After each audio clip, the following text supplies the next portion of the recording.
I feel like there's a perception too that the lower the ABV, the more sugar and other crap that happens to be in there that is an actual product.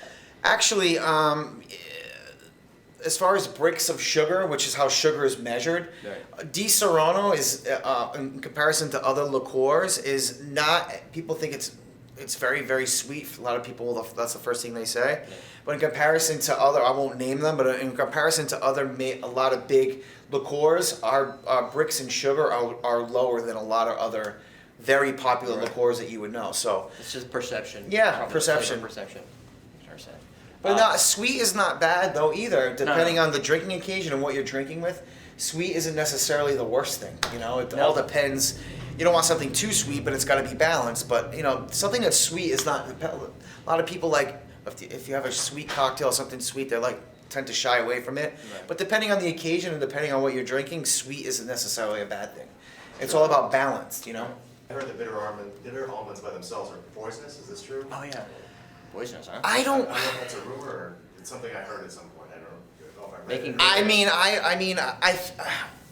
To consume as an edible. I don't know because the process that we do, I mean, we go through a whole process to extract the oils that we're just, Right. I mean, to eat them, if I just gave you bitter almonds to eat them, I don't think you could palate enough of them for you Yeah. to really get sick because they are bitter. I mean, you get sweet in the front, but once you chew it and swallow it, I mean, it's a bitter aftertaste.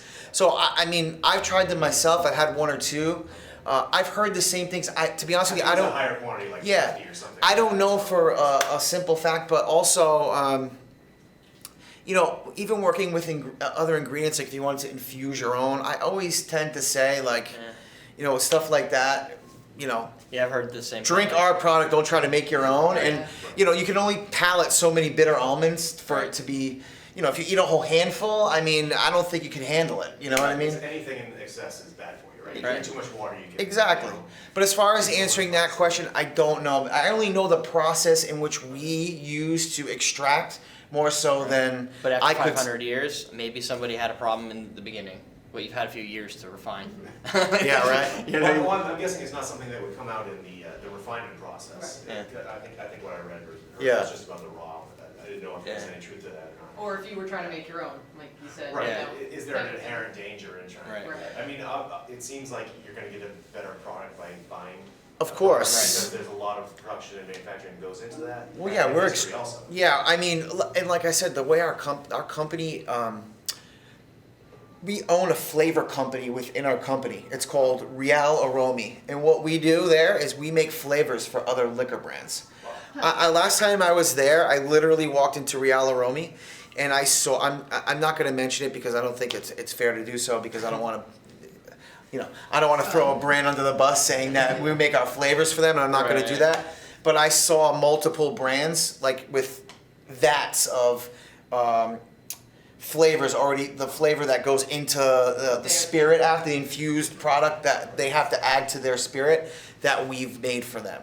So we do a lot with not only for liquor companies but other food companies come to us and they have us work on flavors and producing flavors for them. So they're very innovative with that. So you know when you have a company that's that innovative and that like far ahead, where you have other companies coming to them to like create flavors But for you're them. also not bragging about it either. You say, No, "Here's it's my very product." undercover. Right. It's like this is the product. This is what you sell. This is your product. It's very undercover. Disaronno. The rest of the stuff you're doing for the industry is good for business. I'm sure. Well, it's probably a but- conflict of interest type thing where Yeah. I mean, if you have other companies coming to you to create flavors, you don't want to let the other people know Yeah. you're doing that either. I mean, because at that point you're kind of shooting yourself in the Right. foot. So And that's their secret sauce. This happens to be your sauce, whatever. Yeah. You know, But as long just as happen it's to make interesting that the it. brand is so much bigger and more Yeah. than just what you see. Yeah, for It's sure. an iceberg brand. You Yeah, know? for You sure. see the tip of the iceberg and there's so much else happening. Right. yes, Other for than- sure. Yes. Yeah, it's a pretty amazing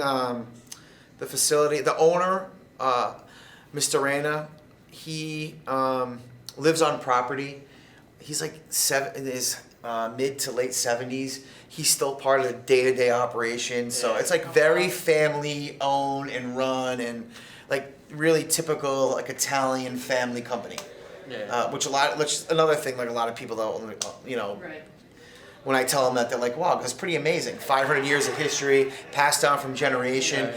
the last generation that's taken it. The guy is still there, visible every single day. 76 years old. Right. It's pretty amazing. He still travels around the world and meets with his business partners wherever they are in China or Australia, or he's very, very active still in the company. Yeah, so it shows the passion of the Yeah, company. yeah. So, you don't just set it on the shelf and go, look, we're done, we did it, we're good to go. Now you're still out there hitting the floor and Yeah, making sure yeah, yeah. everybody But knows it's what's going also on. kind of contradictory almost, because if you think of Disaronno, to me, I think of a huge brand. I mean, Yeah. you are well known, Right. yet you have this, it's all, like it's a small business, not big Yeah, business. no, it is. you Yeah, know? yeah, it is a big brand worldwide, but it's a very small. Yeah.